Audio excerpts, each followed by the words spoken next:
ആലപ്പുഴയിലും തൃശൂരിലും കഞ്ചാവ് വിൽപ്പനക്കാരിൽ നിന്ന് എക്സൈസ് സംശയകരമായി പിടികൂടിയ മിഠായികളിൽ കഞ്ചാവിന്റെ സാന്നിധ്യം സ്ഥിരീകരിച്ച് ലാബ് പരിശോധനാ ഫലം. സംശയകരമായി കുട്ടികളുടെ കയ്യിൽ ഇത്തരത്തിൽ എന്തെങ്കിലും കണ്ടെത്തിയാൽ എക്സൈസിനെ വിവരമറിയിക്കണമെന്നും രക്ഷിതാക്കൾ ജാഗ്രത പാലിക്കണമെന്നും അധികൃതർ അറിയിച്ചിട്ടുണ്ട്. സ്കൂളുകളും കോളേജുകളും കേന്ദ്രീകരിച്ചുകൊണ്ടാണ് ഇത്തരം സംഘങ്ങളുടെ വിൽപ്പന.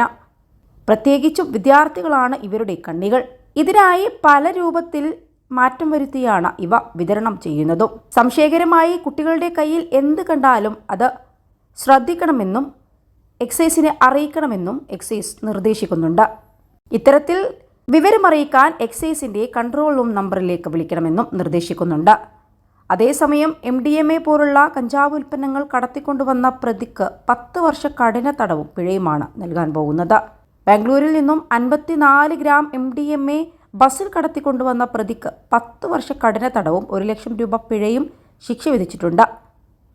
കുമ്പള എക്സൈസ് റേഞ്ചിലെ NDPS ക്രൈം നമ്പർ 27/2022 പ്രതിയായ കാസർകോട്ട് ചട്ടഞ്ചാൽ സ്വദേശി മുഹമ്മദ് ആഷിഖ് TK എന്നയാളെയാണ് കോടതി ശിക്ഷിച്ചത്.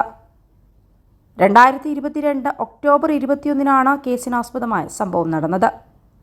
മാഞ്ചേശ്വരം എക്സൈസ് ചെക്ക് പോസ്റ്റിലെ excise circle inspector Shijil Kumar KKയും പാർട്ടിയും നടത്തിയ വാഹന പരിശോധനയിൽ മയക്കുമരുന്നുമായി ഇയാൾ പിടിയിലാവുകയായിരുന്നു.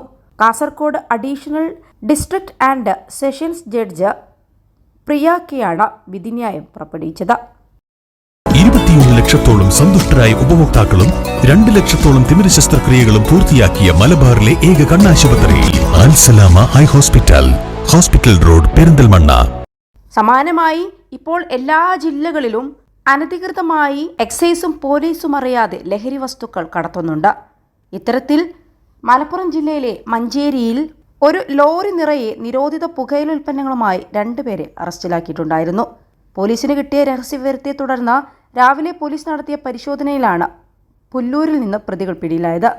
മൈസൂരിൽ നിന്ന് മഞ്ചേരി പുല്ലൂരിലെ ഗോഡൌണിലേക്ക് ലഹരി ഉൽപ്പന്നങ്ങൾ കൊണ്ടുവരുന്നതിനിടയിലാണ് പിടിയിലായത്. ലഹരി കടത്തുന്നത് ഈർച്ചപ്പൊടി കച്ചവടത്തിന്റെ മറവിലാണെന്നതാണ് അതിശയകരമായ കാര്യം. എന്നാൽ മൈസൂരിൽ നിന്ന് വലിയ ലോറിയിൽ ഗോഡൌണിലേക്ക് നിരോധിത പുകയില ഉൽപ്പന്നങ്ങൾ എത്തിച്ചുകൊണ്ട് ചെറുവാഹനങ്ങളിൽ മലപ്പുറത്തെയും സമീപ ജില്ലകളിലെയും വ്യാപാര സ്ഥാപനങ്ങളിലേക്ക് ലഹരി വസ്തുക്കൾ എത്തിക്കുകയായിരുന്നു ഇവരുടെ രീതി.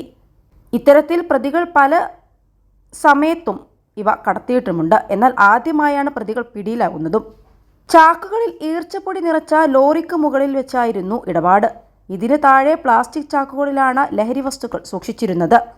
ഇതിൽ 51 ചാക്കുകളിലായി 88,500 ഹാൻസ് പാക്കറ്റും 3 ചാക്കുകളിലായി സ്വാഗത് ഗോൾഡ് ടൊബാക്കോയും 11 ചാക്കുകളിലായി ഗണേഷ് എന്ന പേരിലുള്ള ലഹരി ഉൽപ്പന്നവും 12 ചാക്കുകളിലായി ഷിക്കാർ എന്ന പേരിലുള്ള മറ്റൊരു പുകയില ഉൽപ്പന്നം എന്നിവയാണ് ലോറിയിലുണ്ടായിരുന്നത്.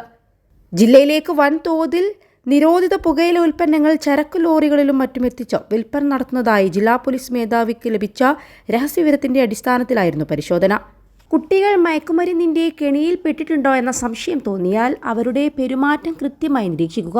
കണ്ണിലും വായിലും ശാരീരിക ചലനങ്ങളിലുമൊക്കെ കാണുന്ന അസ്വാഭാവിക മാറ്റങ്ങൾ ലഹരി പദാർത്ഥങ്ങൾ ഉപയോഗിക്കുന്നതിൻ്റെ തെളിവാകാം. ലഹരിക്ക് അടിമപ്പെടുന്ന കുട്ടികളെ ജീവിതത്തിലേക്ക് തിരികെ കൊണ്ടുവരാൻ കൗൺസിലിങ്ങും സൈക്കോതെറാപ്പിക്കുമെല്ലാം കഴിയും. കൂടുതൽ സമയം മുറി അടച്ചിരിക്കാനുള്ള അവസരം കുട്ടികൾക്ക് നൽകരുത്. പതിവിന് വിപരീതമായി സ്കൂളിൽ പോകാനുള്ള മടി, ഉറക്കക്കുറവ്, ഭക്ഷണത്തോടുള്ള അമിതമായ ആർത്തി അല്ലെങ്കിൽ വിരക്തി തുടങ്ങിയ ലക്ഷണങ്ങൾ കുട്ടിയിൽ കണ്ടാലും മാതാപിതാക്കൾ ശ്രദ്ധിക്കേണ്ടതുണ്ട്. രക്ഷിതാക്കൾ, അധ്യാപകർ, നാട്ടുകാർ തുടങ്ങിയവരടങ്ങുന്ന ജാഗ്രതാ സമിതികൾ രൂപീകരിക്കുന്നത് കുട്ടികളെ പ്രലോഭനങ്ങളിൽ പെടാതിരിക്കാൻ സഹായിക്കും.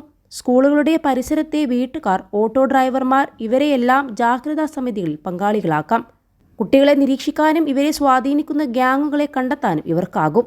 സ്കൂൾ കേന്ദ്രീകരിച്ച് മനഃശാസ്ത്രജ്ഞന്മാരുടെ ബോധവൽക്കരണ ക്ലാസുകളും സ്വഭാവ രൂപീകരണ ക്ലാസുകളും സംഘടിപ്പിക്കുകയും കുട്ടികളെ കൂടി പങ്കെടുപ്പിക്കുന്ന നാടകങ്ങളും മറ്റും അവതരിപ്പിക്കുകയും ചെയ്യാം. ഇത് ലഹരി ഉപയോഗത്തിലെ അപകടം കുട്ടിയുടെ മനസ്സിൽ ആഴത്തിൽ പതിയാൻ സഹായിക്കും.